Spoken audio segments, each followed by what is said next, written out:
Hello, Grace Baptist Academy Upper School. This is Mr. Hicks. I'm just sitting here in my living room on election day, getting ready to trim and splice together some video for this video you are about to watch. This is an interview that I did with two veterans. You'll get a quick intro to these two veterans.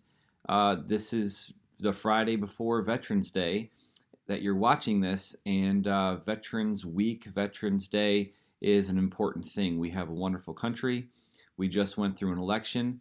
Our veterans serve our country. They protect our country. They do this for us. And so, since we aren't having a big Veterans Day assembly, I thought we would learn a little bit about what some of our veterans do as they serve our country and they protect our country and serve us. These two men that you're seeing are actually my brother and a very close friend of mine. You'll see a few spots where I get a little bit emotional, few tears going down my cheeks, because these men are very dear to me, and their families are dear to me, and they have served our country, and I know what they've gone through on some level. I don't fully understand everything that they do and have done, but I wanted to give you a quick intro. I hope you enjoy this. These are wonderful men. They're going to talk to us about their life, their path, and the idea of service. So I hope you enjoy this and you learn something and have a greater respect for those who take care of our country. Hello, Grace Baptist Academy Upper School. This is Mr. Hicks. I'm glad to be here today. I'm glad to introduce you to a couple of men I know. They are U.S. Army veterans, presently serving. In the upper left of the screen is my older brother, Major John Hicks.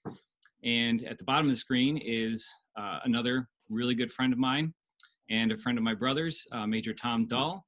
They both have been in the military serving for, I would say, a long number of years. And we're here to talk about some different questions related to military service. You're watching this around Veterans Day week. So we hope that this will inform you and help you to understand why people serve. So I've prepped these guys with a few questions so they can be ready to answer some, and they'll have some things to share with you. The one request that I'll make of them right now is that they do not share any stories about their little brother that would be embarrassing. Remember, guys, I'm 40 now, and I have a bunch of kids that are supposed to be looking up to me, so I don't want to be embarrassed. Please. I'll scratch those stories off the list. All right. Thank you, Tommy. Tom, you can tell stories about Chaz if you want. All right. One thing you all should know, students, is that my brother and I, of course, we grew up together, but I kind of feel like in some ways I've grown up with Tommy a little bit. We've known each other since we were in college, and we went to some of the same sports camps. And Tommy has a younger brother that we all four of us played soccer together. So we've got some pretty tight ties. So let's get started, guys. Just tell me a little bit about your family, presently, right now, what your family is, and maybe a little bit further back in years, parents, grandparents. Did you have anyone in your family that served? That type of stuff. Go. Tommy, you start. Oh, I go? Okay. I got you. You, Tom. Okay. Yeah, I know. Scott, thanks for having us. And it is really neat to get together again. Like Scott, I guess Mr. Hicks mentioned, I've known both he and his brother John for a long time. Actually, the first time I remember the two of you was probably in high school when we went to a soccer camp together. John and I were on the same team. Scott, you were like 4, but I know I'm telling a story right now. And John and I were like teenagers. And I just remember you falling around, and we were trying to keep fed and things like that. So yeah, I recall playing soccer with you from early stages. So pretty neat to be here together.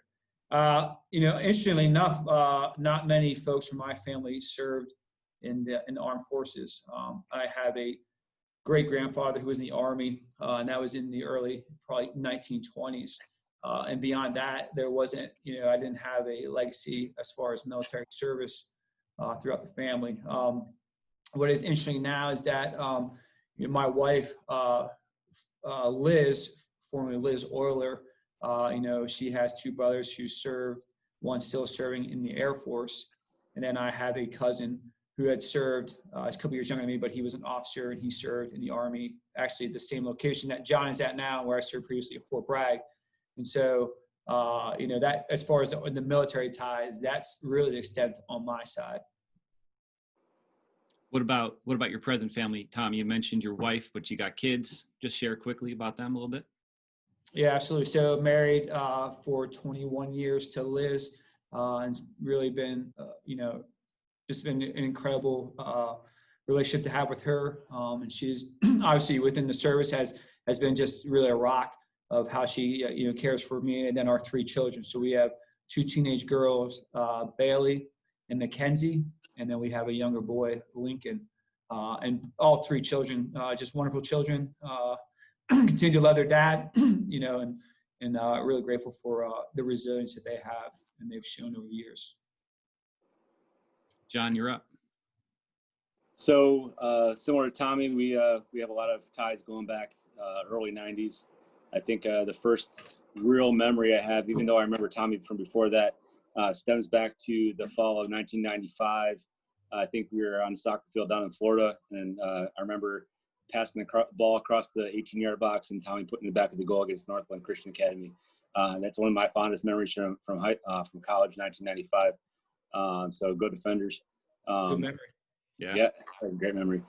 I think I tackled them after that. A little bit of love shared there. But that's a lot about the history. As far as the family goes, similar to Tommy, there's not a lot of military service in our family either. As you know, Scott, I do have a great grandfather who served, and I actually have his casket flag at the house. Family was gracious enough to give that to me. And then I have my grandfather was in the Navy for a couple of years before he went into ministry as a preacher. And then since then, I've been in the military now for 18 years, married for 19, going on 20. And since then, I've had a cousin whose husband joined up, and then two of their kids have joined. One's a Marine, and one's a sailor. So a little bit after the fact, but not much before. So like I said, I'm married. May will be 20 years. Two kids. I had a daughter and son, Kate and Ben, 16 and 13. So they're getting up there, junior and 8th grade. And my kids gone a different direction than me. They're not into the sports like I am. They're nerds. They're into robotics. So that's what occupies our time outside of work. And like Tom said, they're extremely resilient. They can be implanted anywhere in this country and they will survive. So that's my family. Okay, cool. If you guys wouldn't mind sharing a little bit about when you came to know Christ as your Savior, that'd be wonderful. Yeah, so I really had I would say the luxury of growing up in a Christian family. Our father or dad is a pastor, so his father a Christian, his father a Christian. So kind of this legacy that you kind of see that is talked about, in Deuteronomy and talks about how, this legacy of passing along to your children. So, ultimately the choice is ours, but, at a very young age, you heard a lot about, scripture, whether it was Bible stories and really how to live a righteous lifestyle. So it was at a very young age of 4, accepted Christ, as our Savior. And it was just, really an honor to live in a Christian house where they have an ethic and a worldview that kind of like strives to honor God in what we do and how we live. John? So you obviously know my story, but I'll share it anyway so your kids can hear it. So also grew up in a Christian home, family. Parents were Christian school teachers, administrators, and they continue to be that at various levels. Similar to Tommy, had the luxury of having both parents and grandparents who were Christians and set that right from the beginning, that example for us. And so I was saved at 4, a very young age, as soon as I could understand and knew what right was. And since then, we've done our best to raise our kids the same way and show them the right example. So raise up a child in the way they will go. Thank you. Appreciate you guys sharing that. I wanted them to know that you guys are believers that are serving the Lord while you serve our country. So when did you know that you wanted to serve in the military? I know that there's not a lot of history in your immediate families of being in the military. So what was the circumstance, and when did that come about? John, what did you think? That's a good question. I'd be interested to hear what your thoughts were. So I don't know if you'll remember this, Scott, but senior year of high school, went to the Navy recruiter to try and see if I was qualified to be a pilot in the Navy. I met some of the requirements, but they wanted me to be a nuclear sub something or other. I said, no, thanks. I'm going to college to play soccer. And I did that. So went down the path of teaching in college. And I really enjoyed being in the classroom with students. But I'll tell you what I didn't enjoy. I didn't enjoy administration, and I didn't enjoy parents. So I felt like I was going a different direction. And so at that point, I was very newly married, been married for about 8 or 9 months. And I said, I need to do something different than teaching. So the Army was a way for me to pay for another source of education. And that's how it started for me. And I kind of got hooked, and I'm now 18 years into it. So that's me. I really, honestly, that I think what drove me the most is, I remember growing up, I don't know if the two of you remember, there used to be an Army commercial. And all I remember is this soldier who was like in the swamp. It was pouring down rain. He had like a poncho over his head with a patrol cap on, just dripping off, and his face is camoed up. And he's like, I'm out here so everyone, defending my country so everyone else can, kind of live their life. And I don't know why that grit or that resolve kind of resonated with me for a long time. And so, early on, I was completely, interested in the military. And then again, after, going to school, college, with the two of y'all coming out, it just like, it was something that, it still drove me. You look back at, it's easy for us to talk about where we were together in the 90s, growing up and playing sports together. But like, as we kind of left college, like I missed that idea of teamwork. I missed that idea of camaraderie. And, really for me personally, the Army has kind of matched that, where there's camaraderie, there's trust. Times there are issues like in any organization, but the idea of working towards a common goal, I like that. And so the grit, along with, this camaraderie, is kind of what drove my interest towards military service. Mm-hmm. Well, thanks for sharing that. You mentioned grit, and if I have to stop and think realistically, you guys I remember playing ball with you guys, and you guys are two pretty gritty guys, willing to get down and battle it out. I remember coming in as a freshman, and then Tom, you would have been senior, John, you would have been a junior. I don't know if you remember that freshman class, but we were pretty not gritty. Like, not pretty, like we were just not gritty at all. I think we were kind of wimpy, to be honest. I'm not sure we had what you guys, well, I know we didn't have what you guys had. We never had to fight for it the way you guys did. And I'm sure you noticed that as we stepped on the field and didn't quite match up many times, but I appreciate you sharing that. Why do you think people serve in the armed forces? We've heard, how you kind of got there. I think we understand why you guys do that, but why do you think people join up and serve in the armed forces? So I'll take this one too. There's a lot of different reasons for this. A lot of people, unlike us, have family ties to the military, so it's a tradition. And so there's a lot of family pressure sometimes for people to serve, whether it just be a single commitment of 2 to 4 years or to make it a career. A lot of other people join the military because it's an opportunity. A lot of people I work with on a daily basis that use the military to better their life, to get out of a situation where things weren't good for them. either socioeconomically, as far as money goes, or they're just in a situation where the atmosphere that they lived in and grew up in wasn't what they wanted. But what keeps people in the military necessarily isn't that. It's the commitment, like Tom was talking about, the camaraderie that you build, and it's the people that you work with and are around you that will go to bat for you, for a metaphor that you guys would relate to. So Yeah, I mean, that's great point. You know, you think about ideally that, I think people stay. Some people are drawn, but some people stay, right? I mean, up front, really, it's like, what is it, Johnny? Is like 0.5% of our population currently serves in the military in some form, whatever branch that may be, Army, Navy, Air Force, Marine, Coast Guard, right?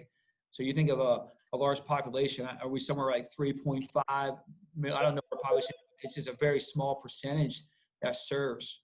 And I would tell you that, you know, once in, many folks, I think, are drawn towards this idea of defending this idea, which is the Constitution, right? So you think about this Constitution, which is what our country was really founded on, and how it kind of like shaped who we were then as a very young country. But the idea to serve, you know, the idea to defend, to fight at times, and have fought, like John and I have, to have fought so that the ideas that this country stand off, the beliefs that this country stand off, can continue, right? And I would tell you, sometimes maybe those beliefs seem at odds as we look at the country, right? Folks think differently on different issues. As service members, John and I get to support, serve, and defend all ways of thinking and all ways of lives. And that's a pretty unique opportunity to have that as a profession. Cool. I guess one more kind of personal question, and then I think we'll branch out a little bit. I know that John and I went to the same Christian school, kindergarten through 12th grade, West Seneca Christian School. Tommy, if I'm not mistaken, you went to a Christian school as well in high school, correct? That's right. School? What was the name? Yeah. Blair County Christian School. Blair County? Yeah. And that's in Pennsylvania. That's right, yeah. And then, of course, we all went to Baptist Bible College, now called Clark Summit University. So we have our biblical and theological training. Tom, if I'm not mistaken, after college, you did a stint in seminary, correct? That's right, yep. Went to seminary and graduated from seminary, that's correct. Okay, so that's kind of the basis, but I know that both of you have continued your education past that, and it's been, you know, through the military. So you guys mind quickly telling me what has come as far as education in the military as well? If I'm not mistaken, John, what is it, at least 1 or 2 master's degrees? What do you got? Yep. I've got a master's from the Army's Command and General Staff College in strategy, and then I've got a master's in management and leadership from Webster's University in St. Louis. Okay. Tommy? Yeah, so similar to John, so went to the Naval War College and received a master's degree in defense and strategy there as well. And then obviously the seminary degree with a master's in biblical studies and theology. All right. So basically you guys have learned, you know, how to do war and how to lead, right? In many, I mean, I know it's a simplification, but. Yeah, no, I mean, I think the idea, yeah, I mean, the idea to like really, how do we kind of shape, I mean, how do we shape, I guess, or understand how we can maybe look at complex problems and provide solutions would probably be the better way maybe to look at that. I know, John, agree with that, disagree with that? No, I fully agree. There's a simplification of it saying is you learn how to go to war, but there's a lot more to it, various levels, from things that we've experienced younger in our career with just leading somewhere between 4 and 40 or 4 and a couple hundred individuals to levels that we've both worked at. Both of us, Tommy and I, worked at right now the headquarters I'm assigned to, and the one he was assigned to a few years back, 90,000 personnel. So you have to think at different levels, and that's what the Army does. They expect you to chase the education that's going to help you for the next level of assignments type thing. So thinking about complex problems is really a really good way to put it. All right, thanks. So I want to kind of jump off of that. So we know you guys have, a good family heritage, a good education. And I know you have a Christian or biblical worldview. How does that Christian biblical worldview influence your leadership in the U.S. military? 100%. It is at the forefront of my mind in almost every way I solve problems. So regardless of the civilian education or the higher education that we've had the opportunity to go through, at the end of the day, at least personally for me, how I view whether decision making or looking at problems, it is a biblical, a Christian worldview. It's as simple as what John's talking about, to how we lead at small organizations all the way to large organizations. So if that is, this idea of Philippians chapter 2, where you think of others better than yourselves, and you consider that, right, and how to treat others kind of with respect and with dignity, it is always there. If it's Matthew 5, where you're thinking about how you can influence as a Christian in a society that sometimes may not have the most biblical thought process, it is absolutely there. And then ultimately, if you can show others Christ, I mean, that's the purpose in life, to be frank.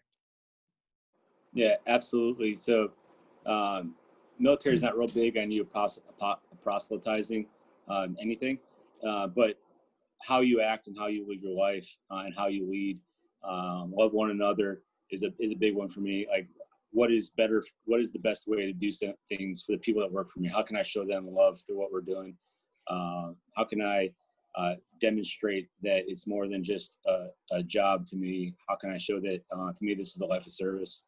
And that influences everything I do. At least I think it does. I'm probably not as successful at that as I think I am. Yeah, but I think that's the point too, John. I mean, sometimes in Scotty, it's like, it isn't the easiest. The environment isn't always the easiest to even show that. And so it's the challenge within the Christian, the believer, regardless if you have a uniform or not, is how then do you live, right? How then do you lead? And so when you're confronted with dilemmas that may be unbiblical or perhaps unethical, how then do we lead? How then do we live? And there are times where we fell from that. But I think that's the beauty of being a believer, right? So we know that we're not perfect, but we continue to try and strive to be Christ-like. Mm-hmm. Honestly, I think that's the way to look at it. Cool. So right now, you guys are not deployed. John, you're in North Carolina. Tommy, you are in West Point, New York. Can you just quick tell me like what your job is? Unless it's one of those things where if you tell me, you're gonna have to kill me. I don't want to die. We could kill him anyway, John. You know what I'm saying? I think we probably know enough people to hide the body. Yeah, exactly. So John, why don't you start? You're in Fayetteville, North Carolina. I am at Fort Bragg, North Carolina, as the Army likes to call it, the center of the universe, home of the airborne and special operations. I am a battalion executive officer, which is I'm the 2IC of an organization of about 600 people right now, responsible for all personnel actions and logistics and everything minus planning the training and operations that will go on. So it's safe to say when there's a deployment out of your base, you're highly involved in that. Not necessarily out of my base, because my base has got 50,000 plus soldiers here, but out of my organization, I'm involved in it, yes. Okay. Highly involved, maybe not so much, but involved, yes. Okay. Yeah, they're thinking about like the job John's currently holding. I mean, it is impressive to think the number of folks that kind of like fall underneath his commands or his unit's command, right? And so really John has that, he's got to synchronize tons of stuff to include logistics, support. He's going to stick in with the operational side, but like it's impressive to see what he is able to balance. And not an easy job. He's probably still got another like 12 hours left in his workday to get through until he gets home, which is always impressive. And he's probably already been there for 8 hours. So I would agree with you mostly, Tom, except for people that say work-life balance. I fully embrace that. So if there's something that can be done tomorrow, guess what happens tomorrow? Yeah. My priority is not work. My priority is my family. And so that's a good way to look at it too. 1700, 1730, unless I'm doing a training event of some sort, I'm out the door. And I've set the conditions for that early on in this job, so my boss understands where my priorities are. So That's awesome. Tom's not gonna really tell you all the things he's done, probably because he's a humble man, but he doesn't get to where he's at right now at West Point being an instructor without being in the top percentile of his peer group. So I'll let Tom speak to that, but put a plug in for him because he's great at what he does as well. Well, sometimes a blind squirrel finds a nut too. So, I mean, I'm just a blind squirrel on that one. So, now currently I am the executive officer for the Character Integration Advisory Group at West Point. So really the organization that looks at character, honor, respect, and trust with the cadets, such as the college students at the United States Military Academy. So Liz and the family and I have been here just about a year and a half. And so do teach a couple classes on leadership and ethics, but really try to integrate, how character is important to the officer, because everyone that graduates here, the 1,100 each year, as they graduate here, they then commission into the Army as an officer. And so as they catapult from West Point into follow on, locations, we want them to be able to think right, win right, fight right, and win right. So really what we do now. Cool. So just give me the basics. I know you guys aren't going to toot your own horns, and you're not going to reveal what you can't reveal. And, I just know you have things that you're not going to say, but can you tell me a little bit about some of the deployments you've done? I know you've both done multiple deployments to different parts of the world. Just share, if you want to, just some stats, just so we know, so that the students know what you've done, because you have served and led people to protect our country. So we appreciate that.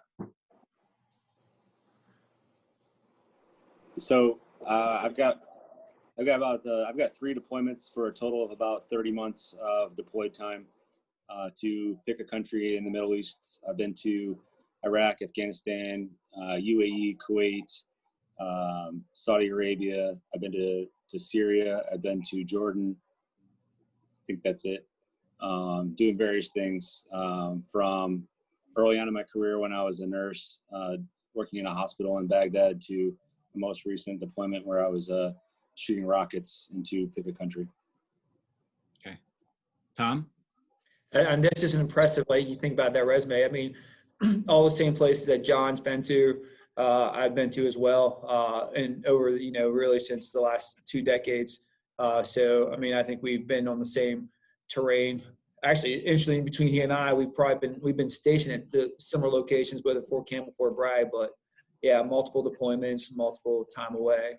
But, what I think is unique is that, even though it's a small remnant, there's always a remnant that's willing within our population, within our society, to support, again, this idea of the Constitution, and to really, for the greater good, an influence for America, across this globe. So it's pretty unique that the men and women that continue to do so. What do you guys do to prepare yourselves for deployment? I know it's been a few years, but it's got to be a unique, a tough thing. But I know you have your desire to serve and do your duty. So how do you prepare for that? Tom, why don't you start? That's a good question. I was hoping John was going to answer that one first, so then I could be like, oh yeah, I do that too. Or I've never heard that. Maybe I should write that down and do that. I don't know. I mean, you think about it, they are unique, right? So some of it is actually fun. Like some of the deployments are fun, right? Think about back to teamwork and the grit and just doing work. To me, there is goodness in that, and I enjoy it. I do know it is hard. Like, frankly, it is hard to go away from Liz and the kids, right? And so part of it is like leading them, not just leading your unit, your organization, but leading them and how you prep them. I think John mentioned it earlier, but to let them know that even though we're gone, that we love them. Like I would tell you that I don't think my wife or my children doubt that they are loved by their husband and their father. And I take that time with them to be important. And I think they need to know it, whether it's hugging them, telling them I love them, communicate with them as often as possible when we're gone. So On the military side, and I don't want to go along this with John, but I mean, there is training that goes along with this. So depending on what we're asked to do in a given deployment in a given country, there's training that is associated with that. And so we want to ensure that the men and women that are under our command are prepared, because we owe them that. We owe them to be prepared, right? It's a risk regardless of what they're going to do. And so as their leader, we want to be informed, we want to be prepared, because there's this idea of, I talked about earlier, but unlimited liability. I mean, at the end of the day, there are deployments where people lose lives, and the jobs that we're asking them to do, sometimes that is their defense of the country. So as our leaders, we owe them a lot, honestly. John, what do you think, man? No, I fully agree, Tom. Preparation for deployment is a thing in itself. The Army does a really good job at a few things, one of which is setting benchmarks for you that you have to reach before you are quote unquote ready to deploy. And so our doctrine, our publications that we follow have tasks that you're supposed to be able to accomplish. But that's very single-minded, and Tom, I'm sure you agree with me. Preparing yourself for deployment is more than checking the block for your training readiness. It's preparing your organization mentally, spiritually, emotionally, preparing families. Separation of a deployment is, in my opinion, harder on those that stay back in the United States, the family, the unknown, daily unknown that your family has to deal with is harder. And that's really what, as leaders, we have to prepare our people for, because you can figure out what you got to do on the ground. You can figure out what you're being asked to do on deployment, but it's hard to know how to communicate what's going on to your family, and balancing that effort to get ready for deployment with, like I said earlier, prioritizing your family. So getting ready for deployment is, in my opinion, harder than deploying, because you're really trying to prepare everybody for all the possibilities. So I don't know. What do you think, Tom? I mean, I was listening to John talk there, Scotty. It's just like it is the awesomeness of like the responsibility you carry as a leader. And he's right. I mean, it's more than just meeting benchmarks, and the Army allows us to do that, but you get to care for people in unique ways, whether that is for their families, whether that is for their lives. And it's an incredible, kind of opportunity to have. And very rare are the folks that take up that mantle, and it's neat to be part of, honestly. Cool. I feel like I'm saying cool because I don't know exactly how to respond, other than, to say that I do appreciate you men and what you've done and the deployments you've done.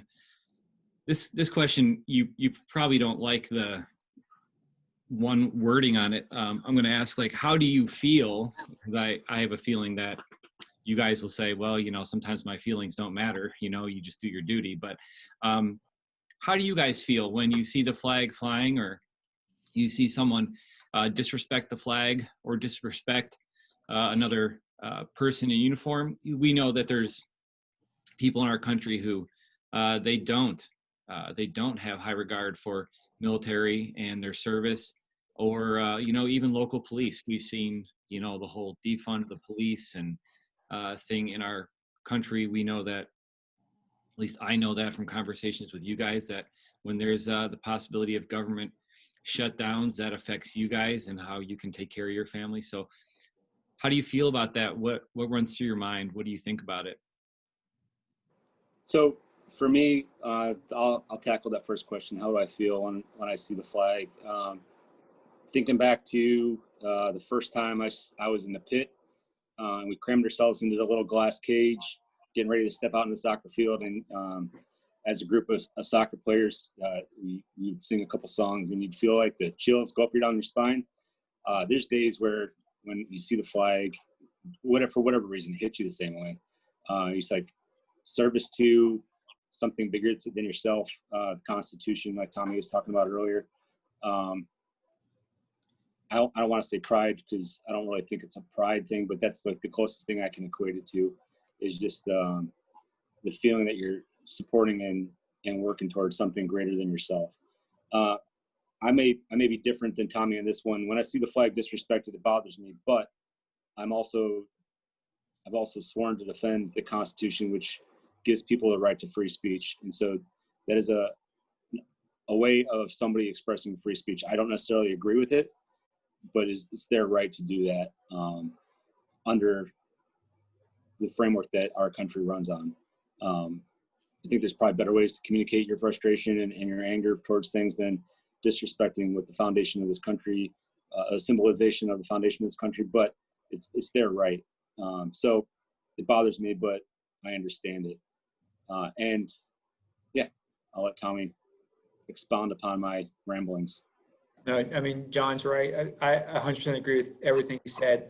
Personally, like, it stops me in my tracks every time I hear the national anthem. Not because it's required as a soldier to do so, but like I pay attention to that song and it means something, right? So typically you see that when the flag's going up, and I love the idea of serving this country, have and will. But I 100% agree with John. Like, it's the uniqueness of, again, we support and defend this idea of the Constitution, right? And so the Constitution allows for our citizens to think, to freely, to talk freely, to act freely. And whether I agree or not, it's not, for me to interdict with them. So, we defend, regardless of, how our country acts. Well, I think that's a really balanced perspective. When I started that question, talking about how you feel, I kind of, hesitated with that word feel, because I know that the two of you are very clear thinkers, and, you're not going to let, an emotional feeling overtake the way you think and then do something stupid because of it. You guys are wise and controlled. So I kind of figured I'd get a pretty good answer there. I appreciate what you shared there. I'll go to a personal question, just because I want to know it, although I think it might get dodged. You guys ever won any medals, and are you willing to share that, or is that off limits? Because I'm honestly proud of you guys. So I'd love to hear a story if you can. Again, if it's one of those things, if you tell me you have to kill me, please don't. Well, Scott, I think we appreciate the fact that you ask, and we appreciate the fact that you've always been supportive. I'll tell you up front, like, there's, we've been in so many unique situations and locations, and, if there's more than, anything, and there have been, like, folks that, been able to watch, and folks who've been able to lead, and folks able to serve with, who've done some tremendous things, especially as we talk throughout this global war on terror, which is really the kind of the operations that John and I have served, throughout the last, decade and a half, 2 decades. The uniqueness, again, of a very small population of people that are willing to go out and do things on behalf of the greater good is impressive. And even most recently, you've seen a couple of folks who have received the Medal of Honor for actions that they've done by putting other people in front. And so goes back to grit. It goes back to the selfless service. That is the interesting thing that you get to see within, the Army and the other branches of these folks who are willing to do some pretty special things.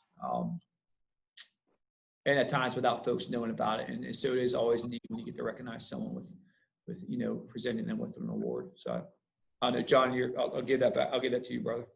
No, absolutely, Tom.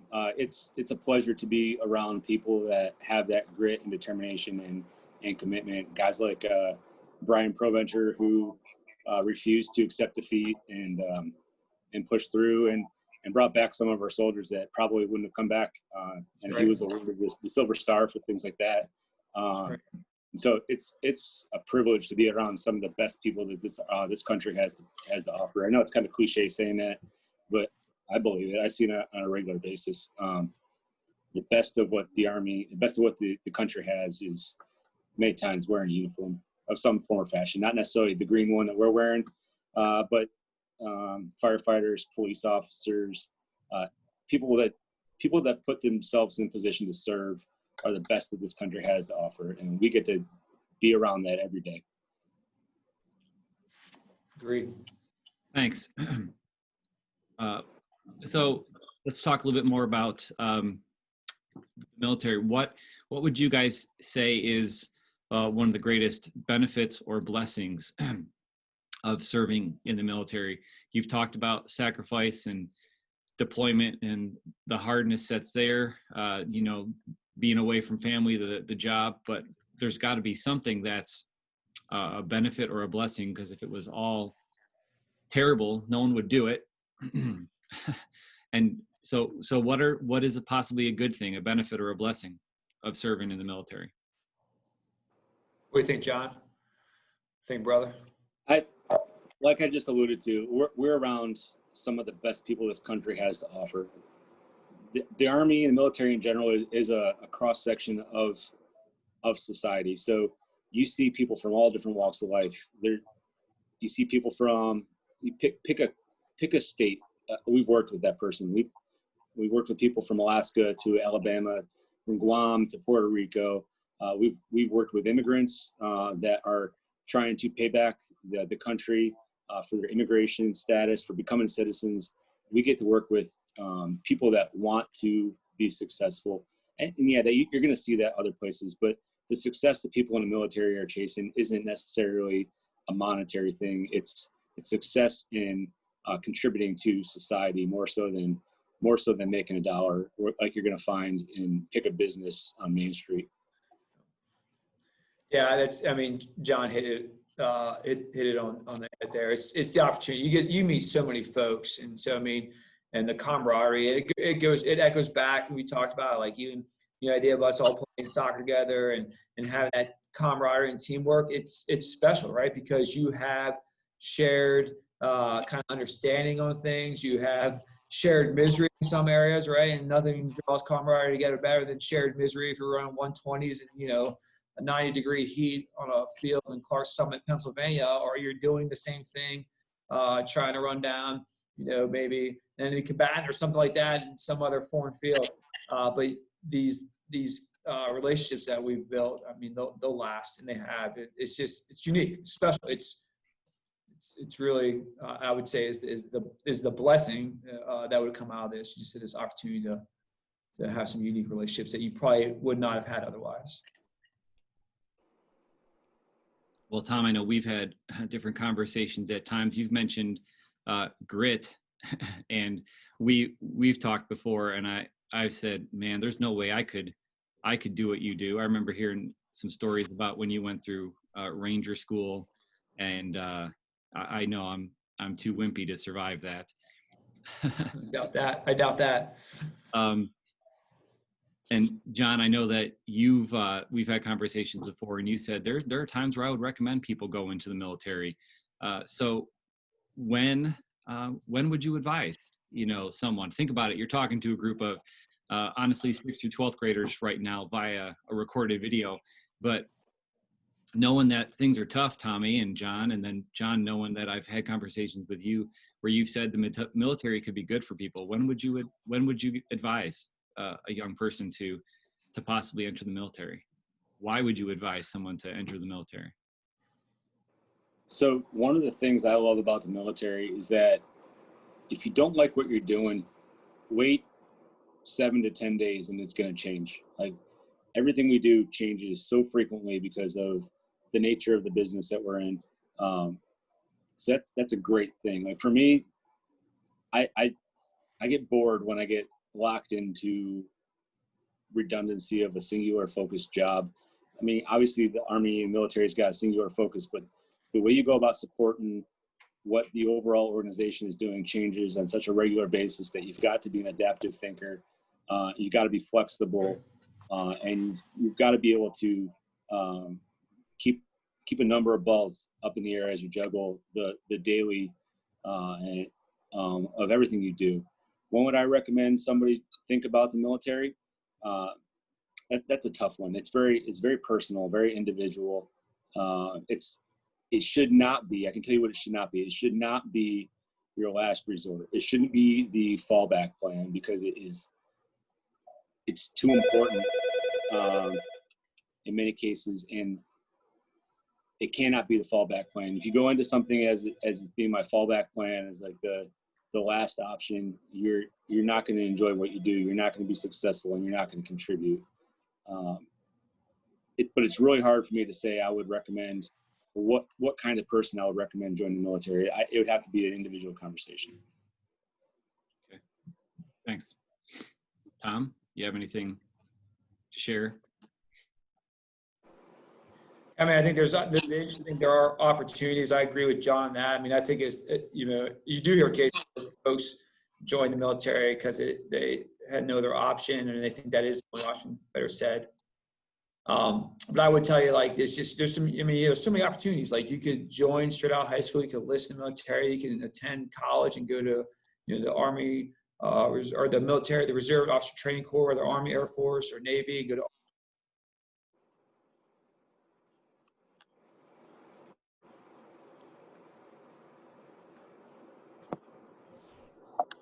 Are you back, Tommy? Did I lose you? Yeah, we got lost for a second. You were talking. Yeah. Yeah, I don't know where you left off, but I think what's that, John or Scott? You're talking about all the different options. Yeah. You were talking about the different opportunities. Yeah, so there's options. I think you could go to college, come out, you could commission. Yeah, you can commission as an officer, and so there's a lot of opportunities within the military service. I think are good options, good opportunities for anyone. And so I often folks will come and ask about the same thing. What are the options there? And I recommend military service for people who look to solve problems, people who enjoy camaraderie, people who enjoy getting after it, for lack of better terms.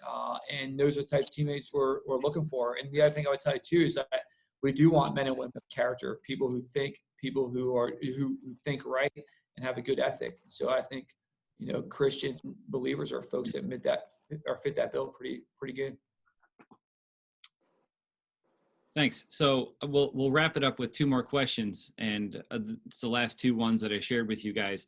How would you, what would you share with a Grace Baptist Academy student about how they could express support and thankfulness to veterans in their community? Because our students are bound to run into them. I feel like people need to be told how they can be thankful and supportive, because sometimes we don't see good examples of that on the news or in our culture. I know both of you have an attitude where you say, I'm doing my duty, I'm doing my job, and you're grateful to have that job, and you're grateful to do it, and you're pleased to serve. But we as citizens need to be thankful and supportive as well. So how could our students do that?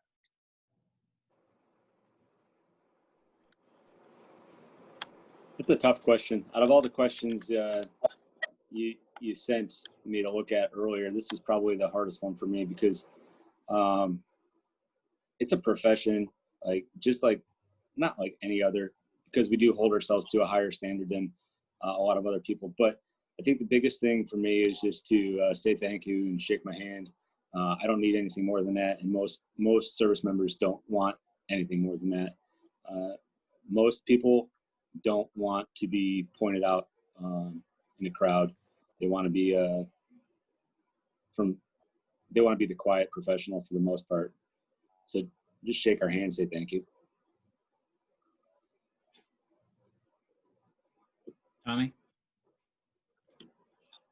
Yeah, John again hit it right where it need to be. It's just like, one, happy to serve. Two, it's what we wanted to do. So I mean, just like anyone who has any other job or profession, and grateful to do it, glad to do it in most cases. So I mean, as simple as like, hey, thanks for your service. That's good enough, I think. And I'm quick to show gratitude towards those who have gone before John and I, and grateful for some of those who have served the Vietnam War, World War II, the Korean War. And so I mean, grateful, some of those folks saved the world, right? I don't think we're necessarily that. They saved the world. So that's just, I always like to offer my gratitude for what they've done, on behalf of this country too. So I think just gratitude, simple thanks for most of the men and women satisfies. All right, last question. Is there a message that you would like to share with the GBA students about a life of service? Last point, last idea. Hey, so as Christians, we're called to serve. The Bible doesn't really specify what kind of service. Whatever you do with your life, serve. In some form or fashion, serve people. Tommy? Anything else?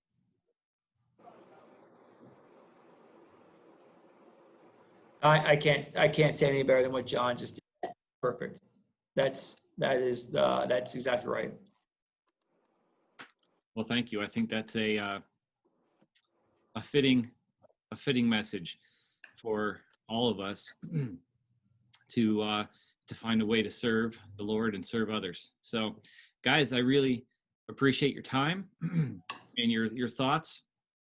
I appreciate your service to our country, and I think it's time that I let you guys get back to orchestrating war and teaching people how to do war ethically. Appreciate you, gentlemen, very much. I love you. Yep. Have a good day. I'm going to Scott, stop. thanks for having us, brother. Good. Yep. Thank you very much. All right. Thanks.